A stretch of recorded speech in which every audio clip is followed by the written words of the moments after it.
Jangan sombong ketika Allah memberikan kelebihan kepada kita, baik kelebihan kekuasaan, kelebihan harta, kelebihan kecantikan atau ketampanan, itu kita syukuri dan semata-mata itu adalah nikmat dari Allah.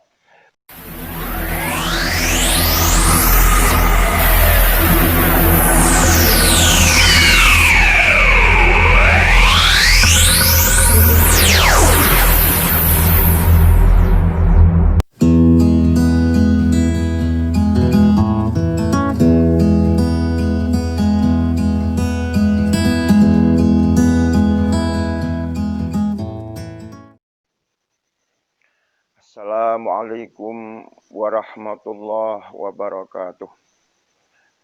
Alhamdulillah wa syukurillah wa ni'matillah wa la haula wa la quwata illa billah. Asyhadu an la ilaha illallah wahdahu la syarikalah wa asyhadu anna Muhammadan abduhu wa rasuluh wa ba'du.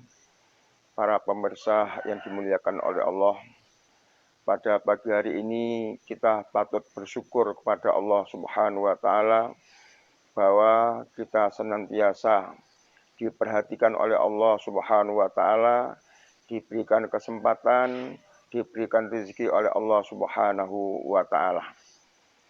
Para pemirsa yang dimuliakan oleh Allah, pada pagi hari ini saya akan melanjutkan kajian kita tentang tafsir Jalalain, yaitu pada ayat A'udzubillahi minasyaitonirrajim. Bismillahirrahmanirrahim. Wa idza tutla 'ali ayatuna walla mustakbirun ka'allam yasma'ha ka'anna fi udhunayhi waqrah wa basyirhu bi'adzabin alim. Wa idza tutla, dan ketika dibaca, alaihi, kepada orang, ayatuna, ayat-ayat kami, wallah, orang itu berpaling, mustakbirong, dengan keadaan sombong, ka'alam yasma'ha, seolah-olah orang itu tidak mendengarkannya, ka'anna fi udhunaihi waqrah, seolah-olah telinganya itu adalah tertutup. Wa basyir, dan berilah kabar gembira wahai Muhammad, kepada orang, bi'adzabin alim, dengan azab yang sangat pedih. Para pemirsa, bahwa ayat ini menjelaskan kepada kita semua betapa bencinya orang itu kepada Al-Quran. Mereka menganggap dan berusaha untuk mengalihkan Al-Quran. Mereka tahu bahwa Al-Quran itu adalah firman Allah. Al-Quran itu adalah kalamullah. Kalau orang-orang Islam itu masih berpegang teguh kepada Al-Quran, mereka menjadi susah. Mereka menjadi apa yang diinginkan itu gagal. Karena kalau orang itu sudah berpegang kepada Al-Quran, sangat susah untuk dialihkan perhatiannya kepada hal-hal yang tidak baik. Dalam sejarah pernah disampaikan bahwa mereka itu melakukan rekadaya, melakukan tipu daya kepada orang-orang Islam, tapi apa? Tipu daya mereka adalah diketahui oleh Allah Subhanahu wa ta'ala. Betapa bencinya orang itu dengan Al-Quran sampai digambarkan oleh Allah Subhanahu wa ta'ala. Walla mustakbiron, dia itu berpaling, ka'alam yasma'ha ka'anna fi udhunaihi waqrah, seolah-olah telinganya itu tidak mendengar, padahal dia itu mendengar Al-Quran. Seolah-olah dia itu tidak mendengar Al-Quran, telinganya itu mereka anggap tuli, atau mereka itu tidak mau mendengarkannya. Dalam ayat yang lain Allah menyampaikan, yaj'aluna asabi'um fi adhanihim minas sawa'iqi hadarul maut. mereka itu ketika mendengar Al-Quran, ibarat mereka itu mendengar petir yang sangat keras yang ada di telinganya. Sehingga mereka itu yaj'aluna asabi'ahum, tangan-tangannya, jari-jarinya itu ditutupkan semua ke dalam telinganya. Yaj'aluna asabi'ahum, di situ menggunakan kalimat asabi' adalah jamak. Padahal sebenarnya yang dimaksud untuk menutup telinga itu adalah salah satu jari-jarinya tangan yang dimilikinya. Tapi diibaratkan Allah, yaj'aluna asabi'ahum. Saking tidak senangnya dengan Al-Quran, seluruh jari-jarinya dimasukkan ke dalam telinga. Ini adalah sikap orang-orang yang tidak suka dengan Al-Quran. Bahkan ayat ini mempunyai asbabun nuzul, di mana ada seorang yang namanya Nadhr bin Harith. Dia itu orang yang tidak suka dengan Al-Quran. Dia itu ketika ada orang membaca Al-Quran, ketika ada orang mengkaji Al-Quran, ketika orang bersama-sama belajar Al-Quran, hatinya itu sangat sakit sekali. Sehingga ketika dia itu berdagang, dia itu mencari kitab-kitab aneh, kitab-kitab yang cerita-cerita yang aneh, yang lucu, dan dia sampaikan kepada orang-orang yang mengkaji Al-Quran. Hei orang-orang yang membaca Al-Quran, hei orang-orang yang belajar Al-Quran, tinggalkan Al-Quran itu. Saya beri bacaan yang lebih mulia dan lebih baik. Memang ada sebagian orang yang mengikuti Nadhr bin Harith, tapi ada juga banyak orang-orang yang menolak ajakan Nadhr bin Harith. Jadi ternyata kebencian terhadap Al-Quran itu semenjak Nabi Muhammad SAW dan sampai sekarang. Kalau sekarang beda. Strategi mereka untuk mengalihkan perhatian kepada orang-orang yang membaca Al-Quran ada kalanya dengan melalui media televisi.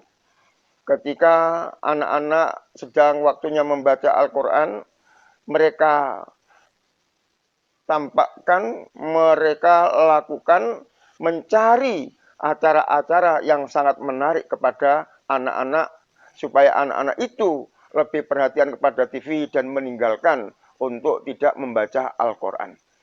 Nah inilah kita sebagai orang tua harus waspada.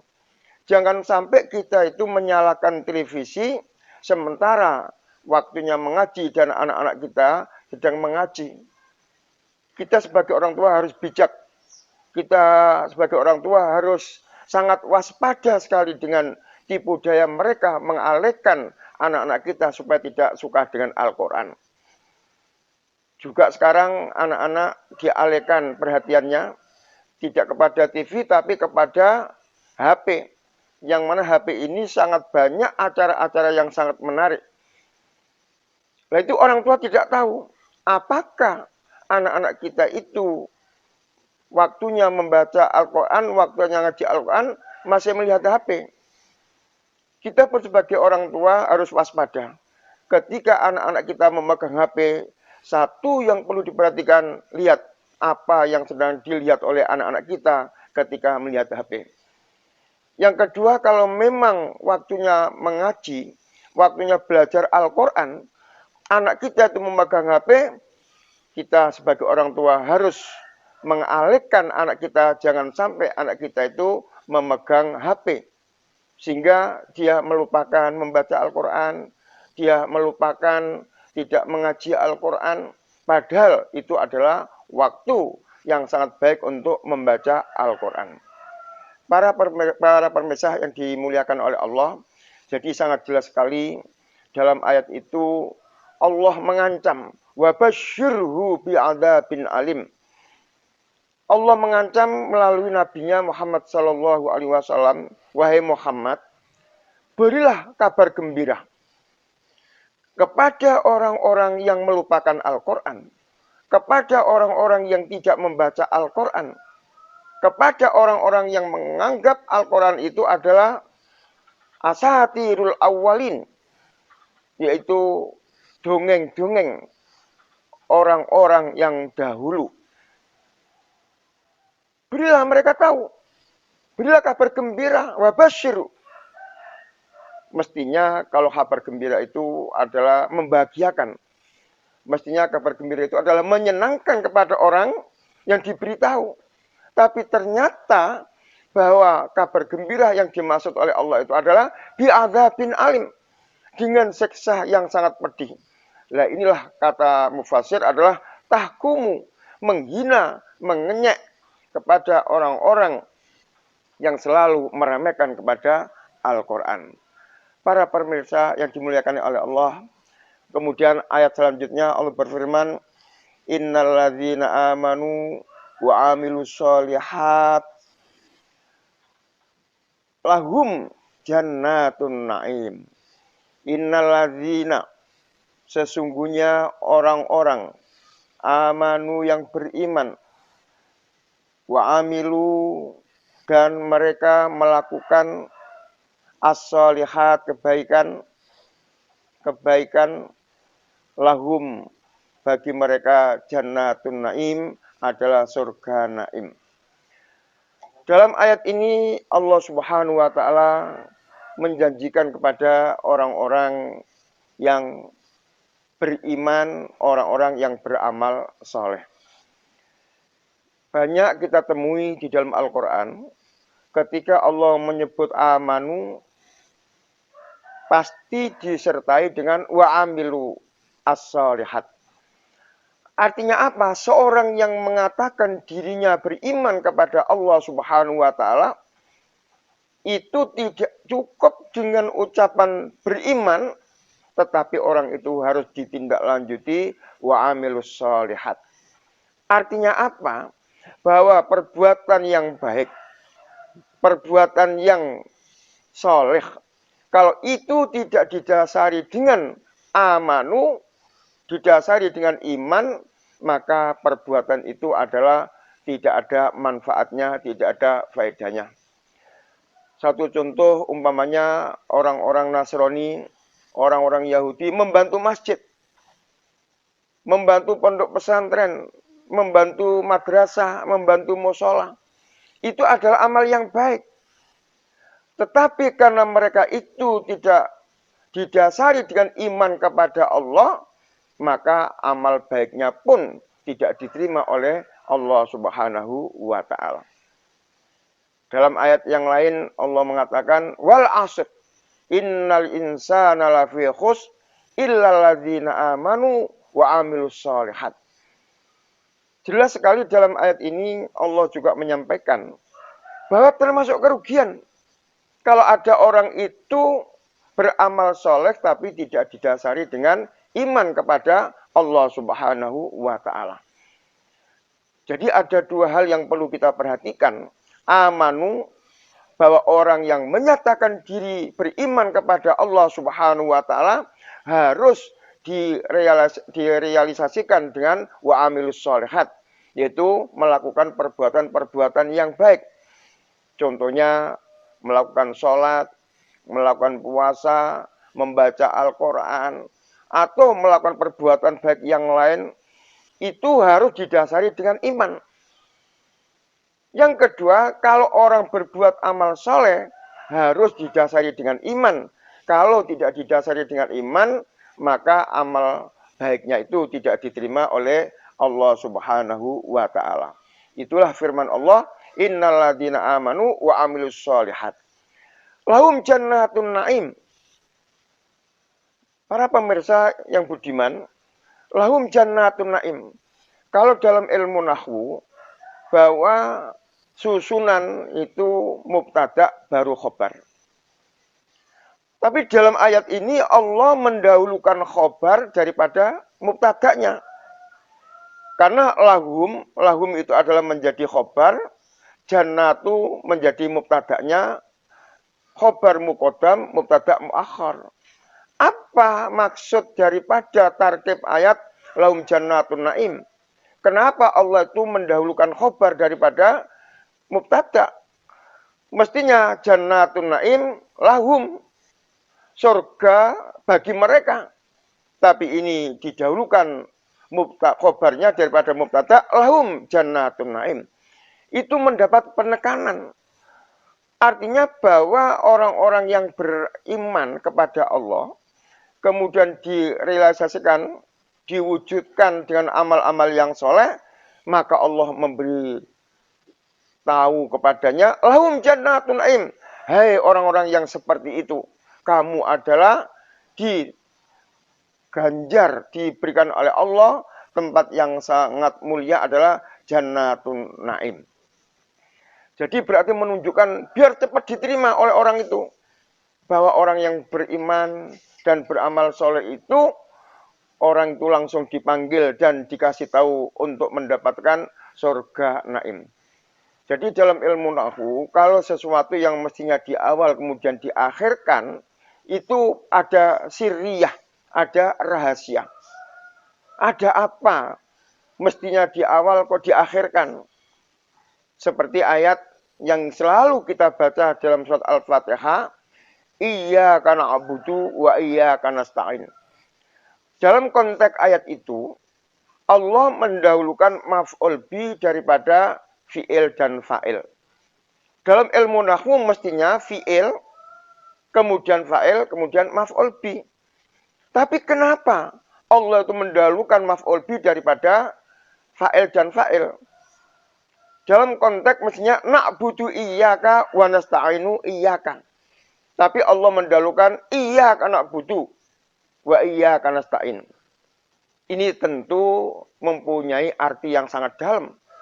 Kalau orang mengatakan na'budu iyyaka wa nasta'inu iyyaka, kalau kita terjemahkan ke dalam bahasa yang sangat sederhana, kami menyembah kepadamu dan kami minta pertolongan kepadamu. Itu hal yang biasa. Mungkin di samping mereka itu menyembah kepada Allah, juga menyembah kepada yang lain. Mungkin dia itu meminta kepada Allah dan juga minta kepada yang lain. Tetapi kalau konteksnya itu didahulukan maf'ul bi iyyaka na'budu, hanya engkau yang kami sembah, wa iyyaka nasta'in, dan hanya engkau yang kami mintai pertolongan.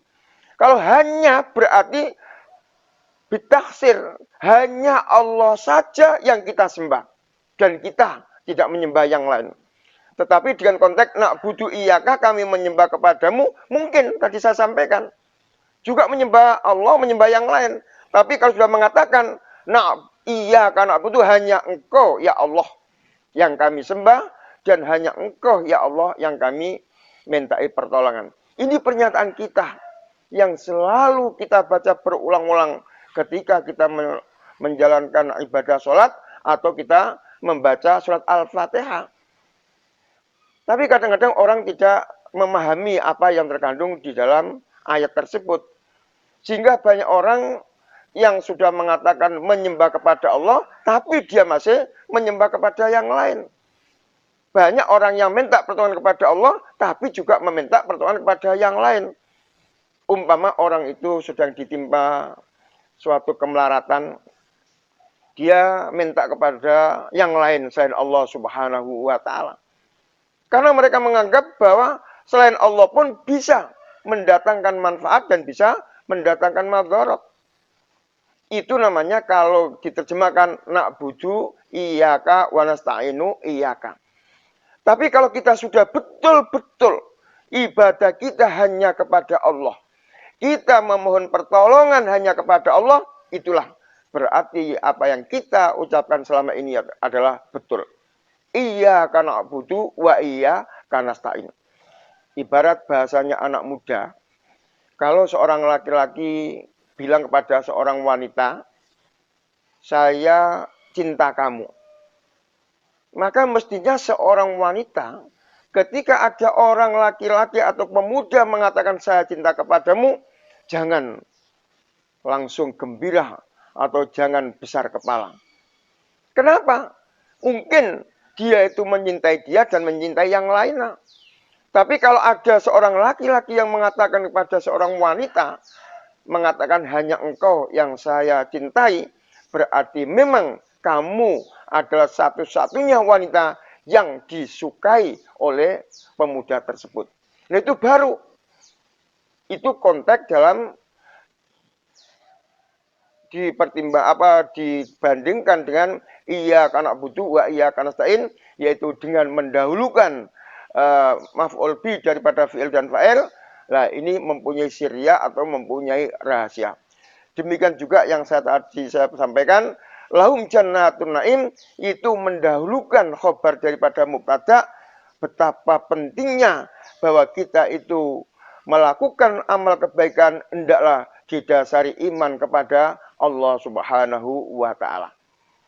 Iman kepada Allah itu kita melakukan ibadah itu dengan ikhlas. Semata-mata apa yang kita lakukan itu adalah karena Allah. Apa yang kita lakukan itu bukan karena kita ingin dikatakan sebagai orang baik. Umpamanya kalau ada orang itu infak, kemudian dia itu menyampaikan kepada orang yang diberinya, umpamanya dia infak kepada masjid, dia minta, takmir masjid, saya membantu uang sekian ini, tolong nanti diumumkan. Supaya orang-orang tahu bahwa saya berinfak dan orang-orang mengetahui. Nah ini adalah orang-orang yang dalam melakukan ibadah, dalam melakukan amal saleh bukan karena Allah. Itulah yang dikatakan tidak didasarkan dengan iman kepada Allah Subhanahu wa taala. Jadi melakukan perbuatan yang baik apa saja, maka harus didasari iman, dan iman sebagai wujud yang kita lakukan adalah kita melakukan ibadah atau melakukan yang baik itu harus ikhlas karena Allah semata-mata, bukan karena yang lain. Banyak dalam hadis dikatakan ada orang itu yang mengaku berperang untuk membela agama Allah. Tapi ternyata dia itu niatnya bukan karena Allah, tapi karena dia kepingin dikatakan sebagai seorang pahlawan. Nah ini termasuk orang yang tidak ikhlas dalam berperang karena Allah. Ada juga orang yang berinfak bukan karena Allah, tapi supaya dikatakan, wah orang itu baik, orang itu kaya. Dan masih banyak lagi orang-orang yang dalam melakukan amal saleh atau perbuatan yang baik itu tidak ikhlas karena Allah Subhanahu wa taala. Dan itu harus sangat hati-hati. Jangan sampai apa yang kita lakukan itu tidak mendapatkan nilai tambah kepada Allah, tidak menambah kebaikan kita kepada Allah, tapi justru amal yang sia-sia karena yang kita lakukan itu adalah riya, yang kita lakukan itu adalah sum'ah, kepingin didengar oleh orang, kepingin kita itu dilihat oleh orang. Itu adalah tanda-tanda orang yang tidak ikhlas kepada Allah Subhanahu wa taala. Kemudian dalam ayat selanjutnya, khalidina fiha, bahwa Allah mengatakan janjinya bahwa orang-orang yang beriman dan beramal soleh itu dimasukkan ke surganya. Dan ingat bahwa surga ini adalah akan terjadi ketika kita setelah meninggal dunia. Ya ada orang itu mengatakan ada surga dunia. Artinya ada kesenangan di dunia. Tapi bukan itu yang kita cari. Banyak orang-orang yang mendapatkan kesenangan di dunia, tapi belum tentu mendapatkan kesenangan di akhirat. Nah yang kita inginkan adalah kita mendapatkan kesenangan di dunia dan mendapatkan kesenangan di akhirat. Di dunianya kita selalu enak hidupnya, tidak melarat, selalu mendapatkan rezeki dari Allah. Di akhirat kelak juga kita dijanjikan oleh Allah dengan surganya. Nah inilah yang kita selalu berdoa kepada Allah, Rabbana atina fid dunya hasanah wa fil akhirati hasanah. Ini doa yang kita mohonkan kepada Allah, bahwa kita minta di dunia ini adalah baik, di akhirat juga baik. Jadi orang yang beriman dan beramal soleh itu dijanjikan oleh Allah adalah jannatun na'im khalidina fiha, dimasukkan ke dalam surga, dan di surga itu adalah kekal di dalamnya. Khalidina fiha, kalau dalam bahasa nahwunya, bahasa Arabnya adalah menjadi halun muqaddarah, menjadi hal yang dikira-kirakan, artinya bahwa menerangkan bagaimana keadaan orang yang hidup di surga itu adalah khalidina fiha. Wa'adallahi haqqah. Allah itu tidak pernah mengkhianati janjinya. Allah itu tidak akan mengingkari janjinya. Artinya apa? Kalau orang itu melakukan kebaikan yang didasari dengan iman, pasti Allah itu akan menepati janjinya, yaitu dimasukkan ke dalam surganya. Begitu sebaliknya kalau ada orang-orang yang berbuat dosa, orang-orang yang suka berbuat maksiat, orang-orang yang tidak taat kepada Allah, juga dijanjikan kepada Allah. Apa janjinya? Adalah kehidupan yang sangat menyusahkan, menyedihkan, menyakitkan, adalah kehidupan akhirat neraka jahanam, naudzu billah min dzalik. Jadi wa'dallahi haqqo, janji Allah itu pasti benar. Wa huwal azizul hakim. Dia Allah itu adalah al-aziz, adalah zat yang perkasa dan zat yang sangat bijaksana. Artinya perkasa itu Allah tidak ada orang yang mengalahkan. Siapa yang bisa mengalahkan Allah kalau Allah sudah mempunyai kehendak? Karena Allah itu adalah qadir. Allah itu adalah maha kuasa. Kuasa apa saja. Tidak akan mampu hambanya itu ingin melawan Allah. Sudah banyak dalam sejarah seperti yang saya sampaikan tempo dulu, yaitu ada yang namanya Fir'aun. Fir'aun ini adalah orang yang mengaku dirinya ini ana rabbukumul a'la. Menganggap dia itu sebagai Tuhan. Dan memerintahkan kepada rakyatnya untuk menyembah dia. Karena Fir'aun itu adalah hidupnya di Mesir, dan di Mesir itu ada yang namanya Sungai Nil. Perlu diketahui bahwa Sungai Nil ini adalah sungai yang mana airnya itu bisa membantu pertanian, bisa menjadi kegiatan dalam rumah tangga, umpamanya untuk makan, untuk mandi, untuk minum, itu kebanyakan dari Sungai Nil. Karena orang-orang atau masyarakat Mesir itu selalu memanfaatkan Sungai Nil, maka dianggap itu adalah buatan daripada Fir'aun, sehingga Fir'aun minta kepada rakyatnya untuk menyembahnya. Orang yang sudah mengaku sebagai Tuhan itu, ternyata dia tidak mampu membantu menolong dirinya sendiri. Ketika Fir'aun itu ditenggelamkan oleh Allah di Laut Merah, ketika mengejar Nabi Musa, dan ketika jalan itu dipukul oleh Nabi Musa menjadi Laut Merah kembali, disitulah Fir'aun tenggelam dengan bala tentaranya. Dan dia minta pertolongan kepada Allah. Kenapa kalau dia mengaku sebagai Tuhan, dia tidak bisa menolong dirinya sendiri dari tenggelamnya dia di dalam Laut Merah. Itu menunjukkan bahwa sekuat-kuatnya hamba Allah, sekuat-kuatnya manusia, ternyata orang itu tidak mampu untuk menolong dirinya sendiri. Sudah banyak dalam sirah Nabawi, di dalam Al-Quran juga diceritakan bahwa orang-orang yang kuat, orang-orang yang meremehkan Allah, meremehkan ketentuan Allah, ternyata mereka tidak mampu untuk menolong dirinya sendiri. Jadi Al-Aziz itu, Allah itu adalah Maha Perkasa. Nggak ada orang yang mampu menolongnya. Nggak ada orang yang mampu melawannya. Karena Allah itu adalah Al-Aziz. Oleh karena itu kita sebagai hamba Allah hendaklah menjadi orang yang tawadhu. Jangan sombong ketika Allah memberikan kelebihan kepada kita.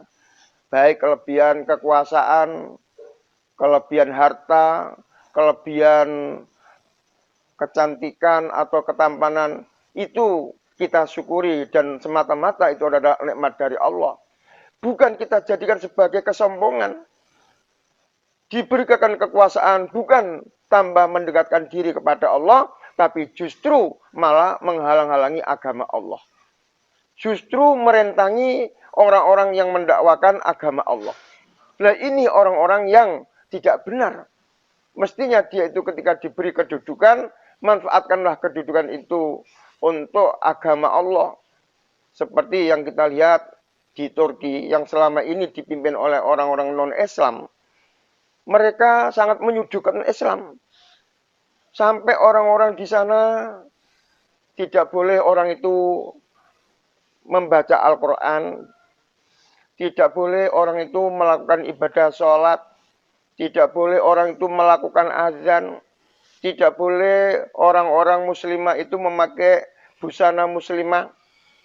Karena memang pimpinannya itu adalah pemimpin yang tidak berpihak kepada Islam.